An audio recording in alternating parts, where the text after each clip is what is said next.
Hashtag Dominica one by one. Hashtag Dominicavillagebyvillage. Our social media approach is simple. It's a web page, a Facebook site called Hurricane Maria Relief Tools Dominica. If you Google those hashtag terms, you should find that album. It's an image of a community, which would be a village or a town or a neighborhood. And then we're hoping that people would post information underneath of what they're doing for relief efforts for that area. We all know Caribbean people, when we're doing relief efforts, it's normally around the place where their family is, the church they go to or went to, the school they go to or went to, and so it's very community-based. There are many in need in Dominica right now, and we really need to try and make things as efficient, share information efficiently as we work with civil society groups and, lots of folks in the world try to bring as much aid as quickly as possible to those in need. There are logistical issues going on in Dominica right now, in particular to deal with transportation and safety. So one, in terms of transportation, many roads are hard to get through, and therefore you're cut off from using, that kind of transportation to get into villages. And therefore, it seems as though if there are people on here with access to things like helicopters and boats that could get into fishing villages, that would be really helpful, and aid could just go, say, from St. Lucia or Martinique directly to those places.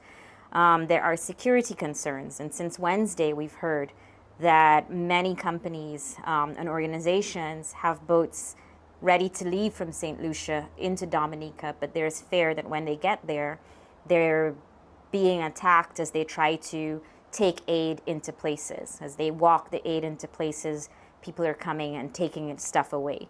We're learning too that even as the boats come in, that they're being attacked and people are taking it away. And so let's think of that last one with the boats coming into the central area of Roseau, and whether instead of that, and some smaller boat comes and takes the stuff away. Well, rather than it being sort of a robbing or looting scenario, let's think of it in a distribution scenario. Yeah, all of the aid does not have to go to one central location. You could have smaller boats that come to collect and take it out for you. That may be what is more efficient. And so the security situation, folks don't seem to be talking about it. It's definitely something that many who are trying to send aid are talking about. And so it's something that if whatever is needed, people need to figure that one out. If you need to go directly into the community's need, take a helicopter and figure out how to get to some of these other places. I don't know how you would even do that. That seems like the best thing to do. If it is that you need to take, private security with your boats when you're going in, do that. I don't know the logistics of doing that either, but it seems like we need to get aid in. And so if it is that other governments of the Caribbean need to send more security forces to Dominica to help control the situation, then let's do it. The approach that I'm taking here in Tampa is really trying to work with, say, one organization that's raising money. And I've decided to work with, say, one of my students, Clyde Joseph. He's from Delis, which is one of the communities where no aid has gotten into as yet. This hurricane happened on Tuesday, and it's now Saturday. And there is a pastor, Pastor Norma Filbert Fontaine, and she has been working on relief efforts in other places, and she's trying to bring medical aid and so on into this community where she's also from. So she's teamed up with another organization or other organizations. When I spoke to her the first time on Friday, I told her I could give support in terms of, trying to publicize or so, and I'd publicize for anyone else. But she also said that she was creating an Amazon page with a wish list. So when you buy from there, it would ship directly to their location where they're going to pack it up. Her idea is to actually get a helicopter and get it into Delis next week. She's planning to go. I don't know how she's going to do it, but if there's any way to help, do help. And I just need to say that, last night, my colleague, Jim Mihelsick, went into his office to give me 2 books. One, and this one I think you can find online, water, sanitation, hygiene for populations at risk. And then this other one, engineering in emergencies, a practical guide for relief workers. And it's interesting because one of the first things I looked at when I looked in here, the first page it opened was talking about relief workers and their health. And a lot of us are being driven by the fact that we know that so many people in Dominica, their health is so much more compromised than ours right now. Up to Friday morning, yesterday morning, both her and Clyde had not spoken to their parents as yet. They had heard that no one had died in Delice, but they had not spoken to them. And she sent a message at 4 something and she said, I spoke with my mom and all she did was cry and said, we need food urgently.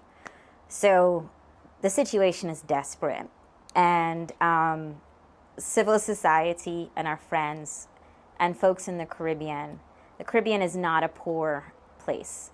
There are many wealthy persons in the Caribbean, and there are many wealthy persons who visit the Caribbean.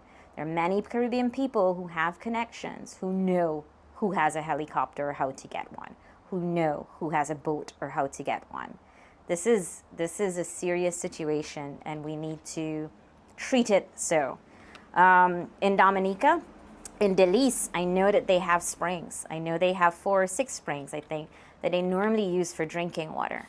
And so when the water pressure from Doasco is low. And so I assume, I'm hoping that that community is using that water source right now, but using it sensibly so that the upstream spring is maybe the drinking water source. And one that is really downstream, further downstream is the source that maybe they're bathing in.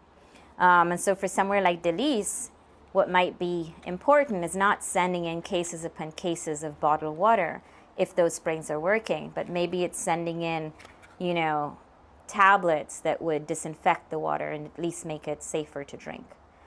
I would like to recommend to my sister, who's at the University of Toronto, and friends in Guyana, Chelsea, Bev, and Andaye, that maybe they focus their relief efforts for Dominica in Kalinago country.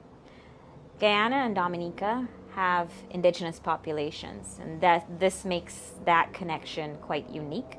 It's also an area that has not been accessed as yet to determine the damage. We've seen the flyovers and it looks pretty dread.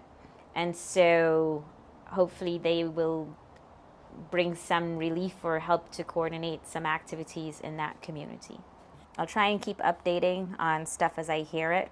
One other thing is, Pastor Haynes, who's from Barbados, he's with the Seventh-day Adventists. On September 8th, he released a video talking about, the Seventh-day Adventist Church in Barbados responding to other islands in the Caribbean hit by Hurricane Irma. And on Tuesday, I asked if he heard anything from Dominica. No. Yesterday, I said, have you heard anything from Dominic? He texted me. He's like, I was just there, leaving, going back to Barbados now. His comments were that he did see the looting and so on for himself with his own eyes. He said he has aid ready to deploy and get there as soon as possible, but once the logistics are figured out. So many people have things ready to go, and we just need to know how to ensure that it's getting to the communities that it needs to get to. And hopefully someone can respond to this video with some of the answers, the helicopters, that sort of thing. Delice, I heard that they were clearing a landing so that a helicopter could land. So this is larger than so many of us, and I know there are regional organizations and their protocols to how this stuff is being done, and it would be great if information could be shared on how civil society engages in this activity and helps.